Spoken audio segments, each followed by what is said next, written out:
बिस्मिल्लाहिर्रहमानिर्रहीम, अस्सलाम वालेकुम। वेलकम टू माय चैनल दावत इस्लाम। मैं हूं आपका दोस्त शफकत अली ऑफिशियल। उम्मीद करता हूं कि आप सब लोग ईमान के आला दर्जे पे होंगे। सूरतुल निसा के आयत नंबर 82 का तर्जमा, क्या ये लोग कुरान पर गौर नहीं करते? अगर ये अल्लाह के सिवा किसी और की तरफ से होता तो इसमें बहुत कुछ इख्तलाफ बयानी पाई जाती।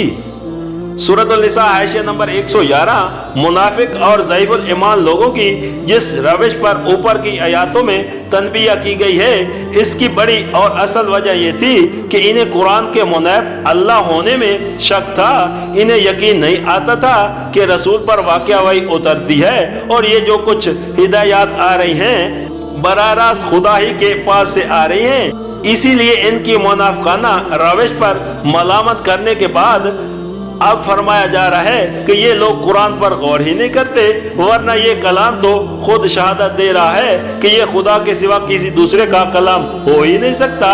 कोई इंसान इस बात पर कादिर नहीं है कि साल साल तक वो मुख्तलिफ हालात में मुख्तलिफ मौके पर मुख्तलिफ मज़मीन पर तकरीरें करता रहे और अव्वल से आखिर तक उसकी सारी तकरीरें ऐसे हमार यका रंग मुनासबत मजमुआ बन जाए जिसका कोई जज दूसरे जुज से मुतासादिम न हो, जिसमें तब्दीली राय का कई निशान तक ना मिले, जिसमें मुतकल्लम के नफ्स की मुख्तलिफ कफ़ायात अपने मुख्तलिफ रंग ना दिखाएं और जिस पर कभी नजरसानी तक की ज़रूरत ना पेश आए। सूरतुल निसा के आयत नंबर 83 का तर्जमा, ये लोग जहाँ कोई एतमानान बख्श या खौफनाक खबर सुन पाते हैं उसे लेकर फैला देते हैं, हालांकि अगर ये उसे रसूल और अपनी जमात के जिम्मेदार असबाब तक पहुँचाए तो वो ऐसे लोगों के इल्म में आ जाए जो उनके दरमियान इस बात की सलाहियत रखते हैं कि इससे सही नतीजा अखज़ कर सके।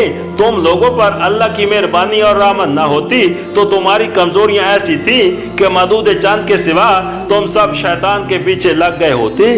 सूरतुल निसा हाशिया नंबर 112, वो क्योंकि हगामा का मौका था इसलिए हर तरफ अफवाहें उड़ रही थी। कभी खतरे की बेबुनियाद मुबालगा आमेज इतलाएं आती और इनसे यकयक मदीने और उसके अतराफ में परेशानी फैल जाती।